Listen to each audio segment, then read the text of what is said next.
राधे राधे। आप सभी को वैशाख मास के शुक्ल पक्ष की परम पावन, सर्व पापों का नाश करने वाली, जन्म जन्मांतर के दोषों को मिटाने वाली और मोक्ष का मार्ग प्रशस्त करने वाली मोहिनी एकादशी की हृदय से ढेरों शुभ कामनाएं। यह वह दिव्य अवसर है जब भगवान की कृपा विशेष रूप से अपने भक्तों पर बरसती है और माता का आशीर्वाद जीवन को सुख, समृद्धि और शांति से भर देता है। ऐसा पावन दिन जब सच्ची श्रद्धा और विश्वास के साथ किया गया एक छोटा सा संकल्प भी जीवन की दिशा बदल सकता है। आपके जीवन की हर छोटी बड़ी परेशानी, हर दुख, दर्द, आर्थिक तंगी और मानसिक तनाव को जड़ से समाप्त करने की शक्ति इस एकादशी में समाहित है।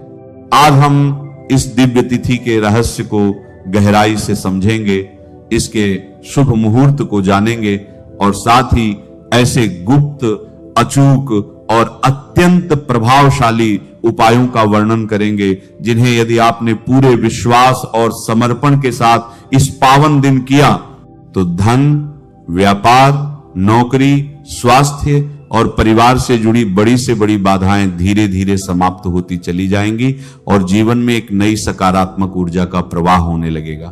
अक्सर पंचांगों के भेद, तिथियों के घटने बढ़ने और सूर्योदय की गणना के कारण भक्तों के मन में एकादशी की सही तारीख को लेकर भ्रम की स्थिति बन जाती है। कोई एक दिन बताता है तो कोई दूसरा, लेकिन यहां आपको शास्त्रों, वेदों और प्रामाणिक वैदिक गणना के आधार पर वही जानकारी मिलेगी जो सत्य और प्रमाणित है, ताकि आपकी भक्ति में कोई संदेह न रहे और आपका व्रत पूर्ण फल प्रदान करे।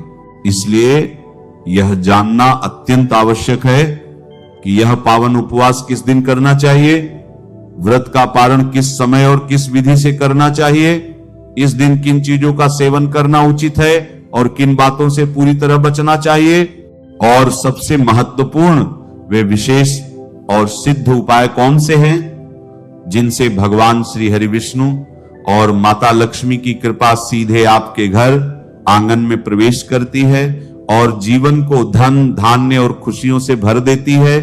हमारे सनातन धर्म के महान ग्रंथों जैसे और में इस मोहिनी एकादशी की महिमा का अत्यंत विस्तार से वर्णन किया गया है।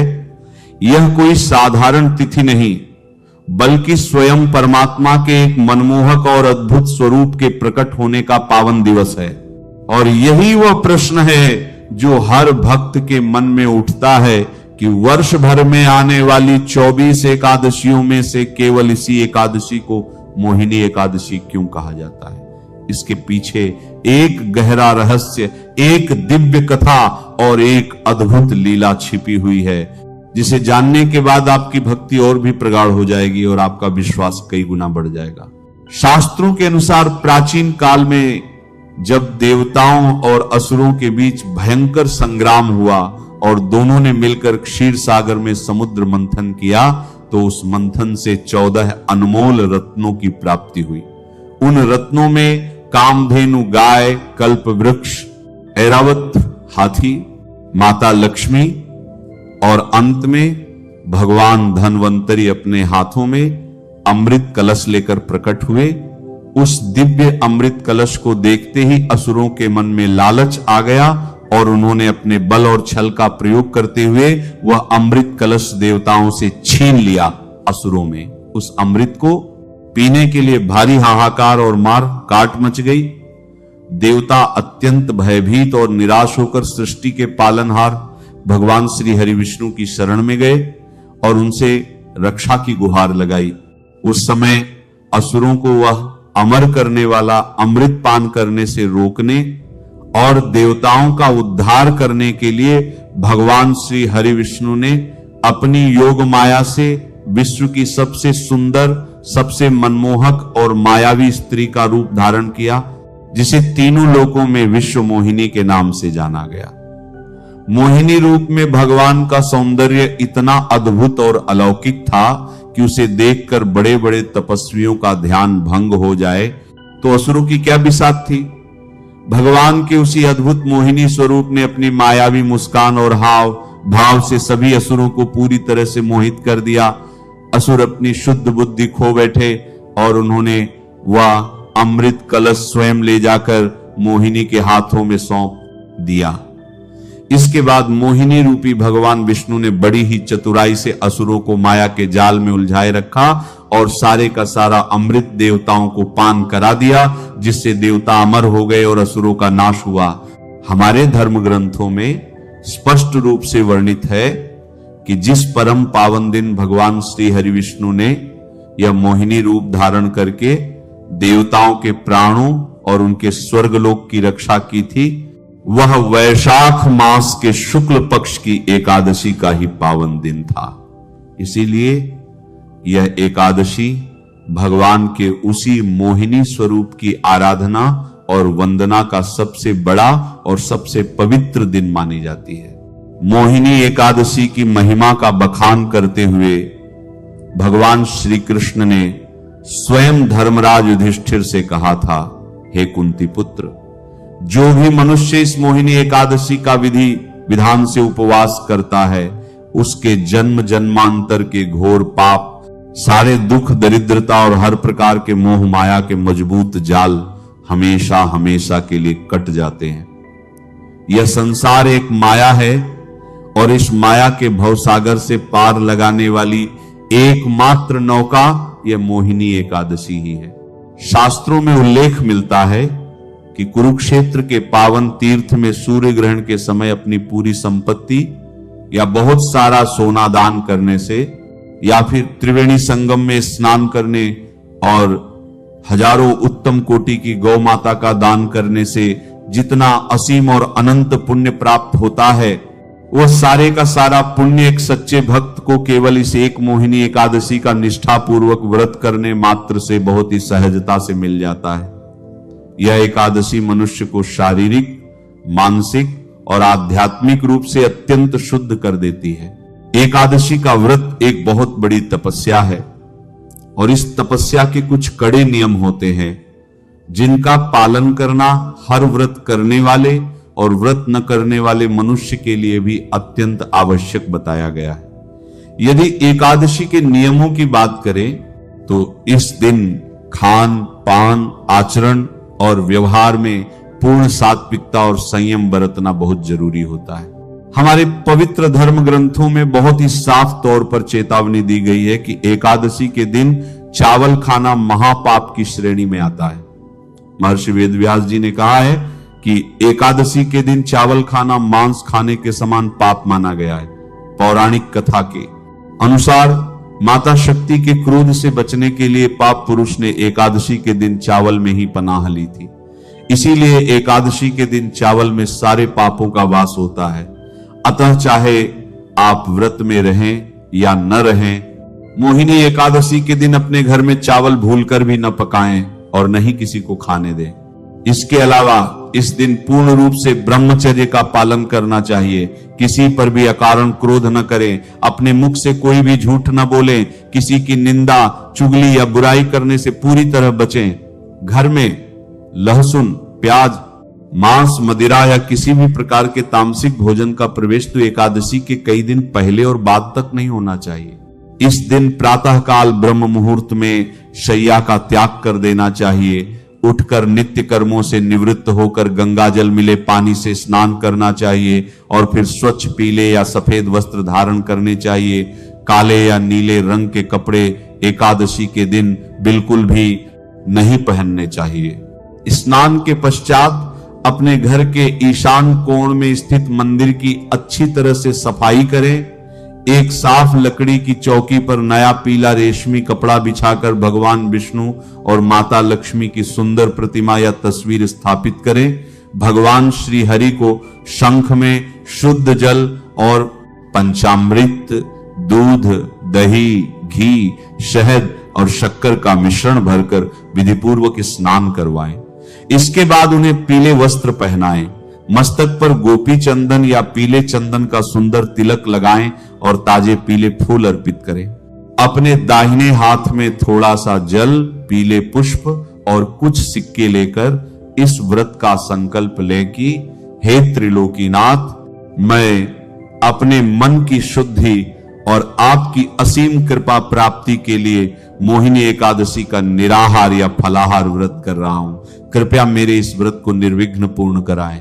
संकल्प के बाद भगवान को तुफल, विशेषकर पीले फल जैसे केला, आम, पपीता और शुद्ध देसी घी से बनी या बेसन की मिठाई का भोग लगाएं। यहां एक बात का विशेष ध्यान रखें कि भगवान श्री हरि को कोई भी भोग बिना तुलसी दल के कभी स्वीकार नहीं होता है, इसलिए उनके भोग में तुलसी के पवित्र पत्ते अवश्य रखें। तुलसी जी को एकादशी के दिन तोड़ा नहीं जाता, इसलिए एक दिन पहले तुलसी दल तोड़कर सुरक्षित रख लें। मोहिनी एकादशी की व्रत कथा सुने बिना या पढ़े बिना यह महाव्रत कभी पूर्ण नहीं माना जाता है। इसलिए अब आप सभी अपना ध्यान एकाग्र करके पौराणिक कथा के अनुसार बताई गई वह परम पावन और मोक्षदायिनी कथा सुने, जिसे सुनने मात्र से कई जन्मों के संचित पाप जलकर भस्म हो जाते हैं। प्राचीन काल में पुण्य सलिला सरस्वती नदी के पावन तट पर भद्रावती नामक एक अत्यंत विशाल, सुंदर और धन धान्य से परिपूर्ण नगरी हुआ करती थी। वहां राजा दूतिमान नाम के एक अत्यंत प्रतापी और न्यायप्रिय राजा राज किया करते थे। उसी नगर में धनपाल नामक एक वैश्य भी रहता था। धनपाल बहुत ही बड़ा व्यापारी था और उसके पास कुबेर के समान अपार धन संपत्ति थी, लेकिन धनवान होने के साथ साथ वह अत्यंत धर्मात्मा, परोपकारी और भगवान विष्णु का अनन्य भक्त भी था। वह अपना बहुत सारा धन कुएं, तालाब बनवाने, प्याऊ लगवाने, धर्मशालाएं बनवाने और गरीब दुखियों की मदद करने में खर्च किया करता था। धनपाल के 5 बेटे थे, जिनके नाम सुमना, दूतिमान, मेधावी, सुकृत और धृष्टबुद्धि था। शुरू के 4 बेटे तो अपने पिता की तरह ही बहुत संस्कारी, आज्ञाकारी और धर्म के मार्ग पर चलने वाले थे, परंतु धनपाल का जो सबसे छोटा बेटा था धृष्टबुद्धि, वह अपने नाम के अनुरूप ही बहुत ही दुष्ट, महापापी और अत्यंत बुरे स्वभाव का व्यक्ति था। जवानी की दहलीज पर कदम रखते ही उसे जुआ खेलने, मदिरा पीने, वेश्यागमन करने और नगर के दुराचारियों की बुरी संगति में रहने की भयंकर लत लग गई थी। वह अपने पिता धनपाल का जीवन भर की मेहनत से कमाया हुआ धन इन्हीं नीच और बुरे कामों में पानी की तरह बहाने लगा। वह देवताओं का अपमान करता और ब्राह्मणों को सताता था। जब पिता धनपाल ने उसे बहुत प्यार से और फिर डांट डपट कर समझाया, लेकिन वह किसी भी तरह से सन्मार्ग पर नहीं आया, तो अंततः धनपाल ने अत्यंत दुखी और निराश होकर भरे समाज के सामने अपने उस पापी पुत्र धृष्टबुद्धि को अपने घर और अपनी सारी चल अचल संपत्ति से हमेशा के लिए बेदखल कर दिया। पिता द्वारा घर से बाहर निकाले जाने के बाद धृष्टबुद्धि के पास पैसा आना बंद हो गया। पैसा खत्म होते ही उसके सारे चापलूस और बुरे दोस्तों ने भी उसका साथ छोड़ दिया। अब वह नगर में दाने दाने को मोहताज हो गया और पागलों की तरह दर दर भटकने लगा। जब भूख और प्यास से उसकी जान जाने लगी, तो उसने पेट भरने के लिए नगर में चोरी चकारी करना शुरू कर दिया। एक रात चोरी करते हुए राजा के सैनिकों ने उसे हाथों हाथ पकड़ लिया और बहुत बुरी तरह से मारा पीटा। राजा ने उसे राज्य से निष्कासित कर दिया और सैनिकों ने उसे नगर से बाहर एक बहुत ही घने और भयानक जंगल में फेंक दिया। जंगल में भटकते भटकते वह जंगली जानवरों का शिकार करने लगा। वह सर्दी, गर्मी और बरसात की मार सहते सहते एकदम कंकाल बन चुका था। दुखों से जर्जर धृष्टबुद्धि एक दिन भटकते हुए महर्षि कौंडिन्य के परम पवित्र आश्रम के पास जा पहुंचा। संयोग से वह वैशाख का अत्यंत पवित्र महीना चल रहा था और महर्षि कौंडिन्य पवित्र गंगा नदी में स्नान करके अपने आश्रम की ओर लौट रहे थे। महर्षि ने कठोर तपस्या की हुई थी, उनके शरीर से तेज निकल रहा था। जैसे ही महर्षि दृष्टबुद्धि के पास से गुजरे तो उनके भीगे हुए कपड़ों से छिटककर गंगाजल की कुछ पावन बूंदें दृष्टबुद्धि के उस मलिन और पापी शरीर पर आ गिरी। उन पवित्र बूंदों के स्पर्श मात्र से ही वहां एक बहुत बड़ा चमत्कार घटित हुआ। उस पापी का सोया हुआ विवेक जाग उठा, उसकी मति एकदम से सुधर गई और उसके अंदर का सारा अज्ञान, मोह और अंधकार पल भर में ही छंट गया। उसे अपने द्वारा जीवन भर किए गए भयंकर पापों का गहरा पश्चाताप होने लगा। वह दौड़कर महर्षि कौंडिन्य के चरणों में गिर पड़ा और उनके पैरों को आंसुओं से धोते हुए फूट फूट कर रोने लगा। उसने हाथ जोड़कर कहा, हे करुणा के सागर मुनिवर, मैंने अपने पूरे जीवन में केवल जघन्य से जघन्य पाप ही किए हैं। मैंने अपने महान पिता का दिल दुखाया है, निर्दोषों को सताया है और अपना जीवन नरक बना लिया है। कृपया मेरे हाल पर दया करें और मुझे कोई ऐसा सरल मार्ग या व्रत बताएं जिससे मेरे इन भयंकर पापों का प्रायश्चित हो सके और मुझे इस असहनीय पीड़ा से मुक्ति मिल सके। तब महर्षि कौंडिन्य ने उस पर दया करते हुए कहा, हे पुत्र, तुम अब पश्चाताप की अग्नि में जलकर शुद्ध हो चुके हो। भगवान श्री हरि अत्यंत दयालु हैं। तुम आने वाले वैशाख मास के शुक्ल पक्ष की मोहिनी एकादशी का पूरे विधि विधान और सच्चे मन से व्रत करो। यह एकादशी इतनी शक्तिशाली है कि यह बड़े से बड़े पापों के पहाड़ों को भी जलाकर राख कर देती है और मनुष्य को मोह माया के जाल से निकाल लेती है। महर्षि के बताए अनुसार दृष्टबुद्धि ने उस वर्ष पूरे कठोर नियमों के साथ मोहिनी एकादशी का निराहार व्रत रखा।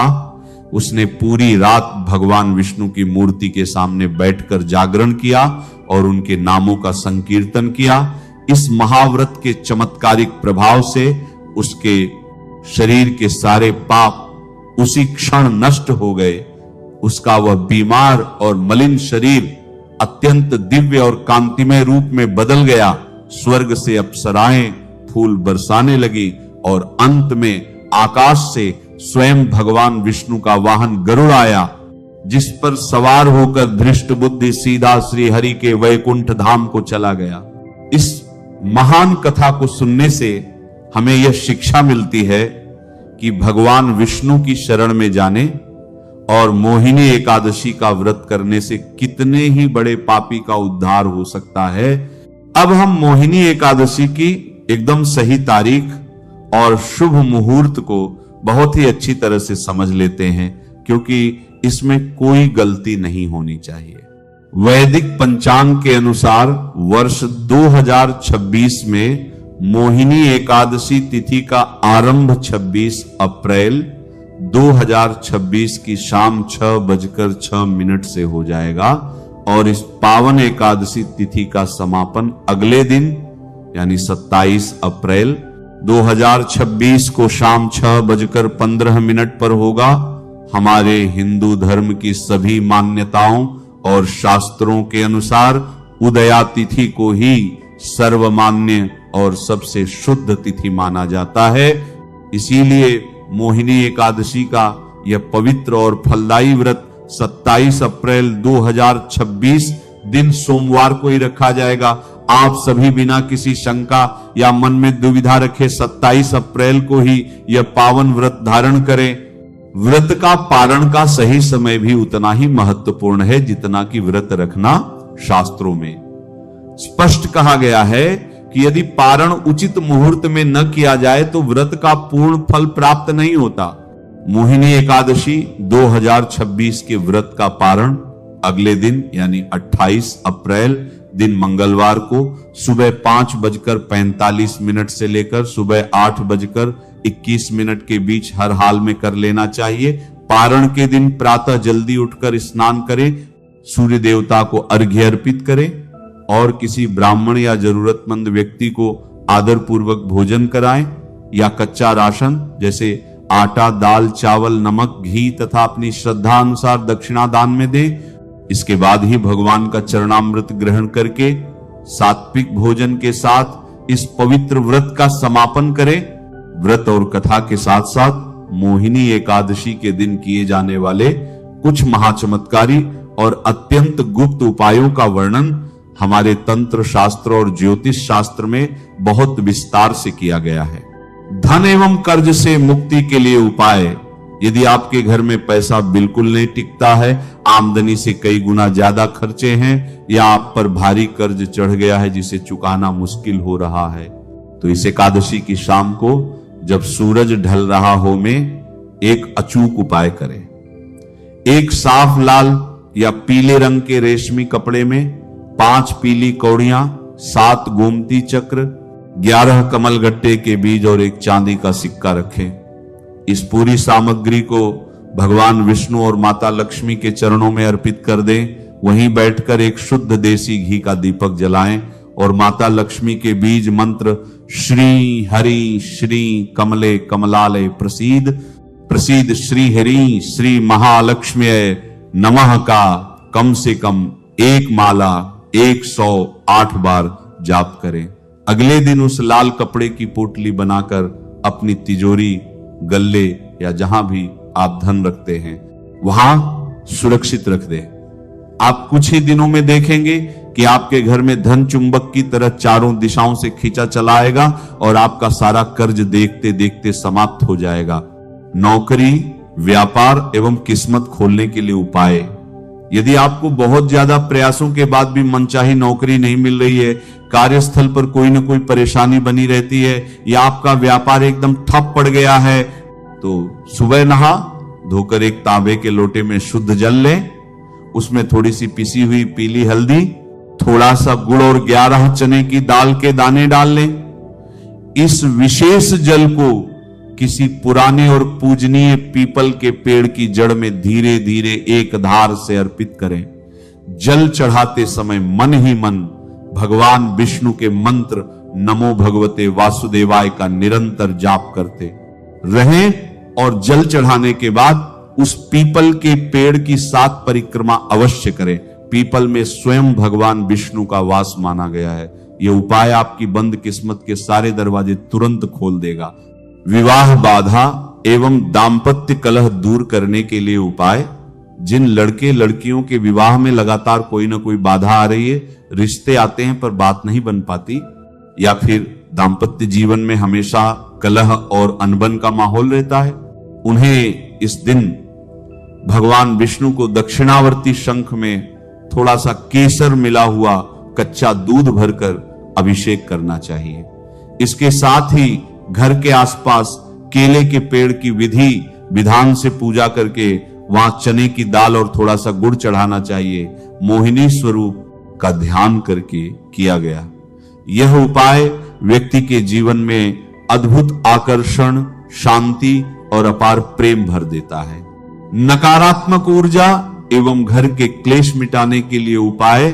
घर से हर प्रकार की भयंकर नकारात्मक ऊर्जा, तंत्र मंत्र की बाधा, बुरी नजर और आपसी क्लेश को जड़ से मिटाने के लिए शाम के समय सूरज ढलने पर घर के मुख्य द्वार के दोनों तरफ और आंगन में विराजमान तुलसी माता के पास शुद्ध देसी घी का एक एक दीपक प्रज्वलित करें। उन दीपकों में एक एक चुटकी हल्दी और थोड़ी सी लाल मौली का धागा अवश्य डाल दें। इसके बाद तुलसी जी की 11 परिक्रमा करें।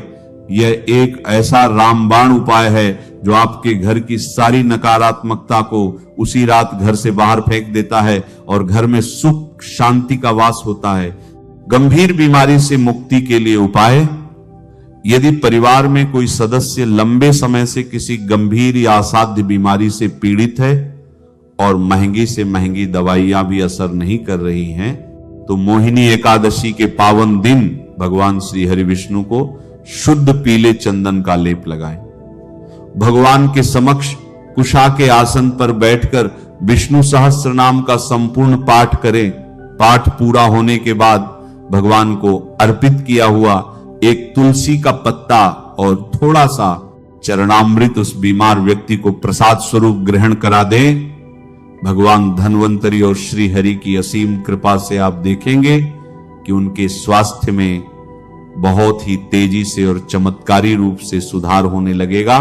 एकादशी के इस महापावन दिन पर अपने मन को एकदम निर्मल रखें, छल कपट से दूर रहें और अपना ज्यादा से ज्यादा समय भगवान विष्णु के भजनों और उनके नाम स्मरण में व्यतीत करें।